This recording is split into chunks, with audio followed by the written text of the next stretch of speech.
Hello दोस्तों, good morning. मैं सतीश साहब का अपने चैनल एक रन स्वागत करता हूँ। आज मैं लाया हूँ अपने कक्षा 9 के मैथमेटिक्स एनसीईआरटी ट्रायंगल्स को।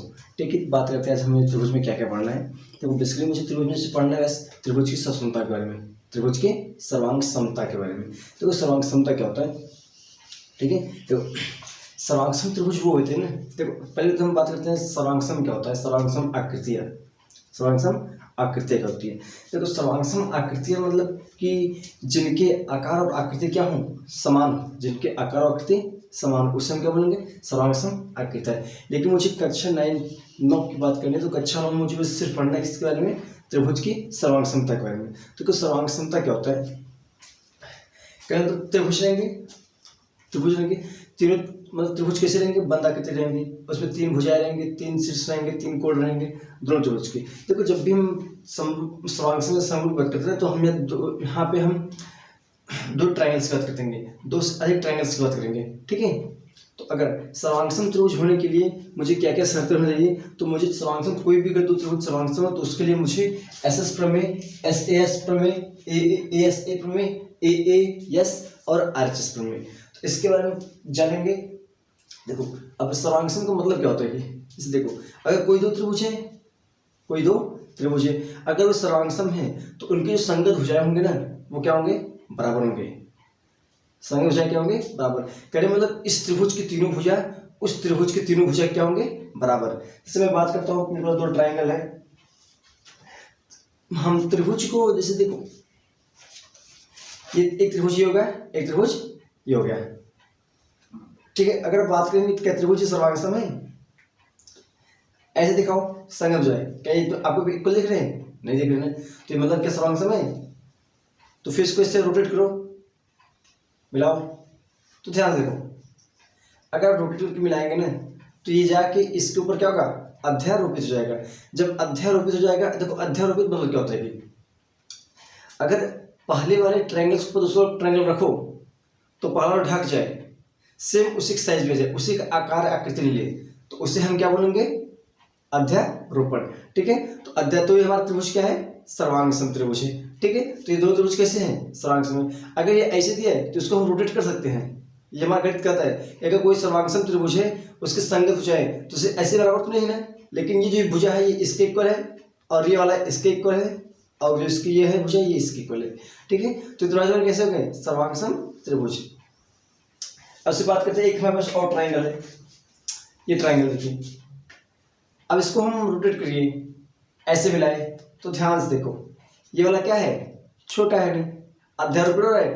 पहले वाले को हम दूसरे पर रखे तो हमारा क्या दूसरा वाला भी दिख रहा है, जब दूसरा वाला दिखेगा तो ये हमारा अध्यारोपित मतलब नहीं हो रहा है, तो ये त्रिभुज के सर्वांग सम होंगे, नहीं, तो इस त्रिभुज सर्वांग सम नहीं होंगे।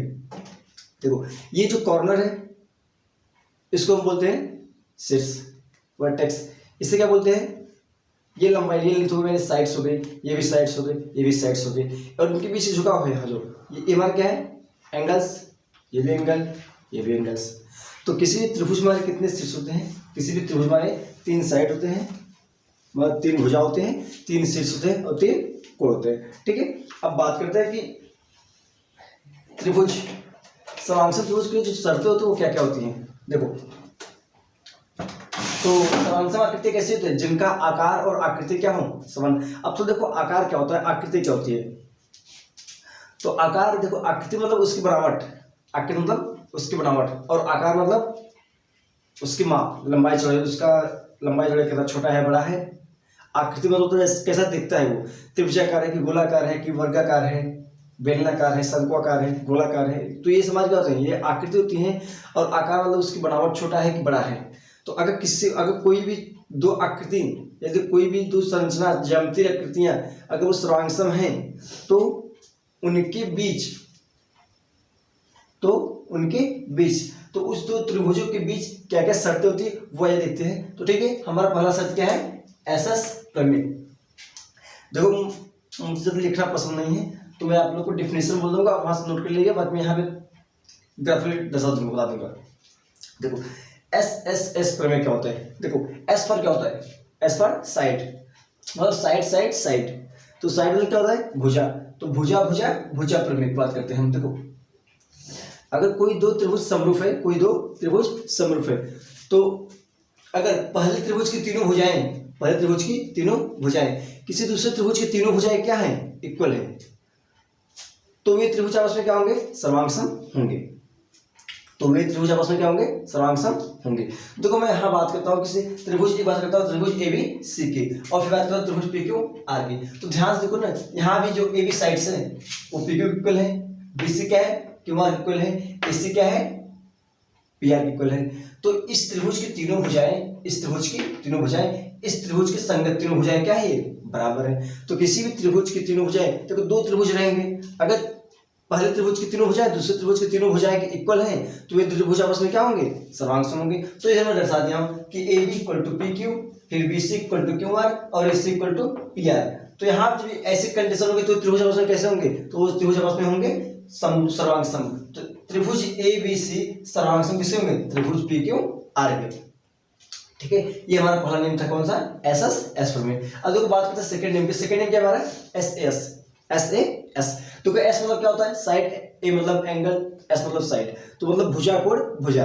तो इसका मतलब ये होता है। तो अब भुजा कोण भुजा का मतलब इसका डेफिनेशन क्या होता है कि यदि पहले त्रिभुज की दो भुजाएं, पहले त्रिभुज की दो भुजाएं और उनके बीच का कोण, देखो पहले त्रिभुज की दो भुजाएं और उनके बीच का कोण किसी दूसरे त्रिभुज की दो भुजाएं और उनके बीच की कोण क्या है, ये अगर बराबर हो तो वे दोनों त्रिभुज क्या होंगे, आपस में सर्वांगसम होंगे। तो देखो पहले त्रिभुज की दो भुजाएं और उनके बीच का कोण किसी दूसरे त्रिभुज की दो भुजाएं और उनके बीच की कोण क्या हो, बराबर हो कोण के, तो वे दोनों त्रिभुज आपस में सर्वांगसम होंगे। तो यहाँ मैं दिखा दिया कि जो ए बी है इक्वल है किसके, पी क्यू के, और जो बी सी है वो इक्वल है क्यू आर के, और इनके बीच का कोण क्या है, ए बी सी, इसके बीच कोण क्या है, पी क्यू आर। तो ए बी बराबर पी क्यू, बी सी बराबर क्यू आर और ए बी सी बराबर पी क्यू आर। तो ये त्रिभुज आपस में क्या होंगे, सर्वांगसम। तो दिखा दो कि त्रिभुज ए बी सी सर्वांगसम हो किसके, त्रिभुज पी क्यू आर के। ठीक है, अब बात करते हैं ए एस ए प्रमेय का। देखो ए एस ए प्रमेय क्या होता है, कहने मतलब कोण भुजा कोण, ए फॉर कोण एंगल, एस फॉर साइड मतलब भुजा, फिर ए फॉर एंगल मतलब कोण।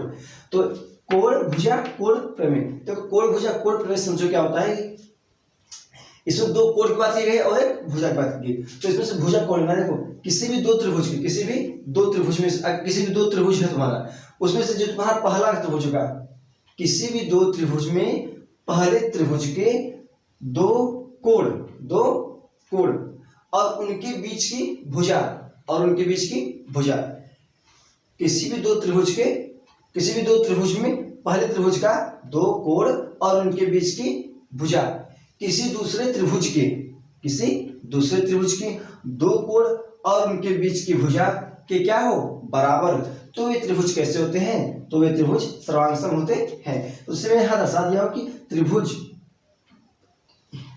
त्रिभुज एबीसी में और त्रिभुज पी क्यू आर में, त्रिभुज एबीसी में ये जो कोण है क्या, इस कोण का नाम क्या है, एबीसी, इसमें किसकी इक्वल है, पी क्यू आर की इक्वल है, और एसी भी जो है वो पी आर क्यू की इक्वल है। तो मैं दिखा दूं कि कोण एबीसी बराबर कोण पी क्यू आर और कोण एसी बराबर कोण पी आर क्यू, और इनके बीच की भुजा मतलब इनके बीच, अब इधर कोण क्या है, इधर ये ले गया, इधर ये, तो इनके बीच की भुजा क्या है, इधर क्यू आर, इधर क्या है बीसी, तो बीसी क्या है, क्यू आर के इक्वल, ये भी दिया गया है।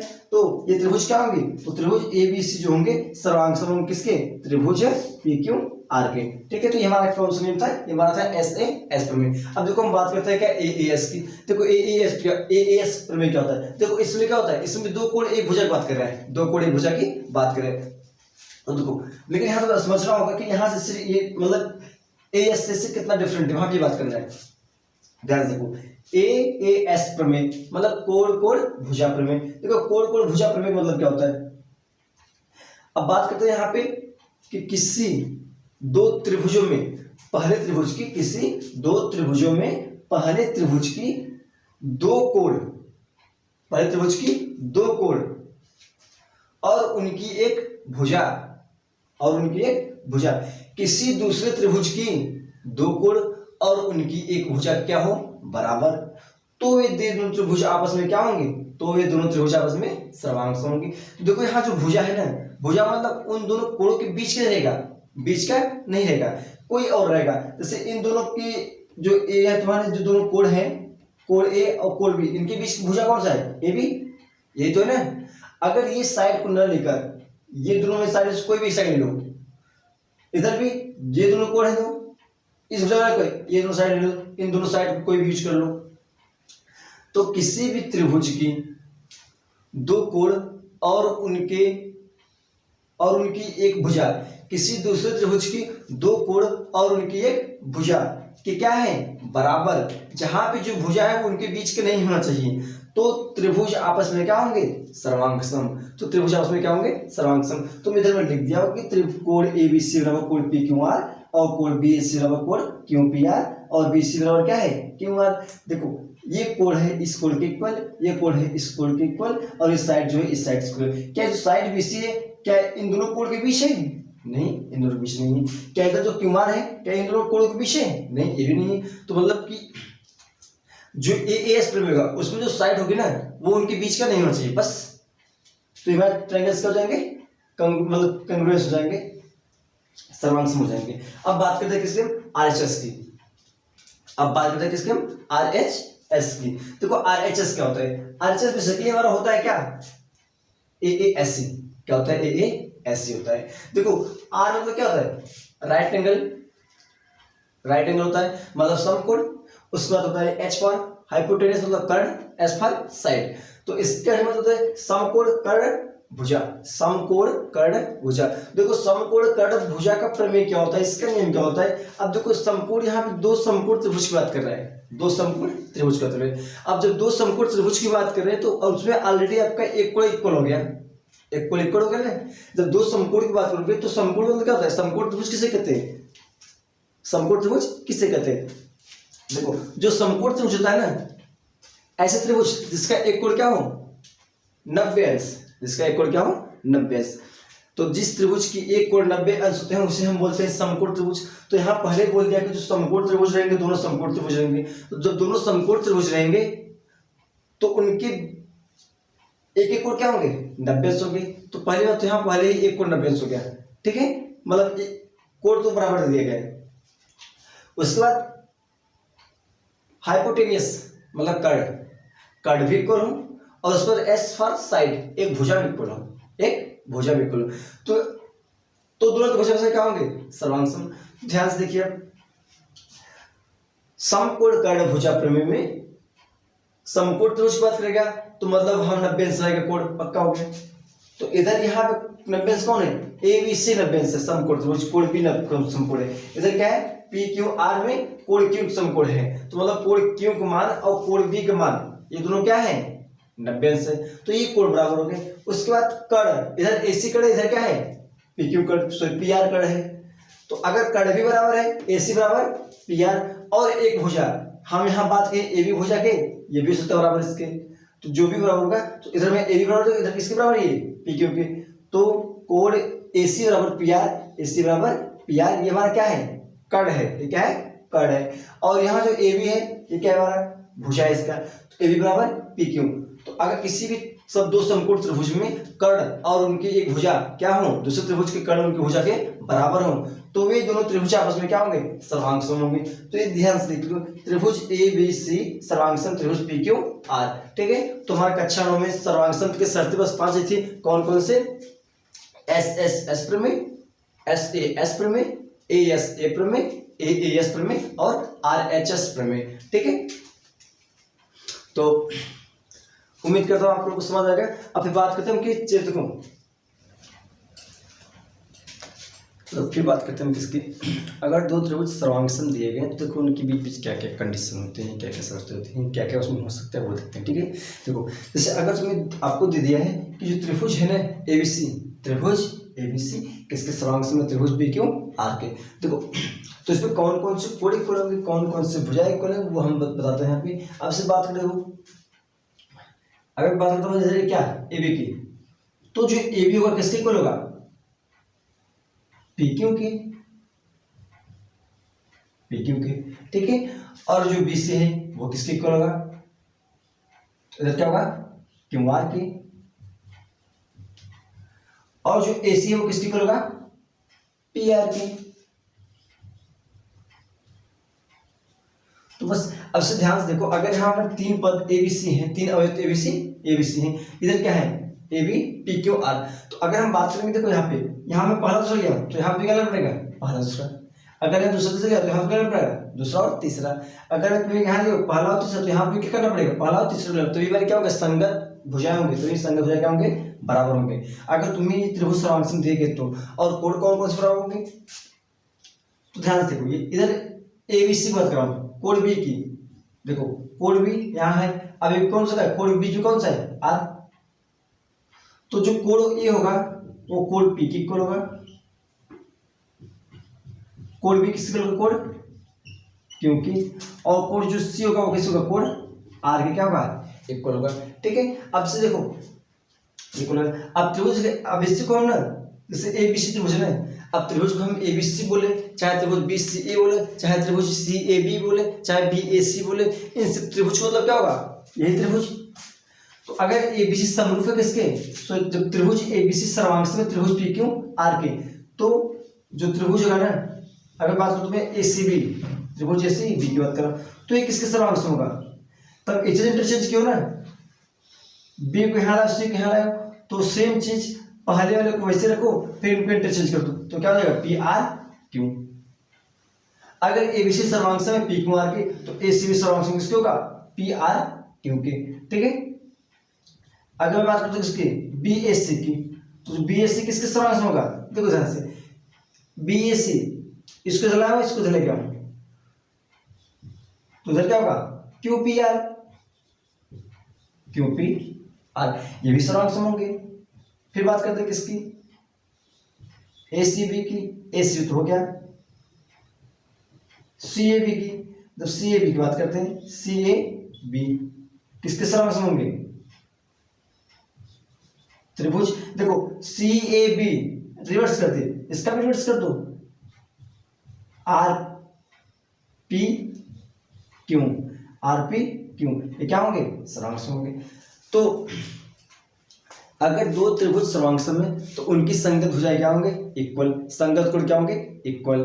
संगत त्रिभुज भी सर्वांगसम होंगे।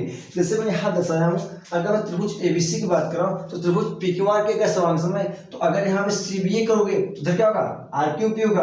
अगर तुम इधर बीएससी करोगे तो इधर क्या होगा, क्यू पी आर होगा। ठीक है, ऐसे वाले सर्वांगसम त्रिभुज होते हैं। ठीक है,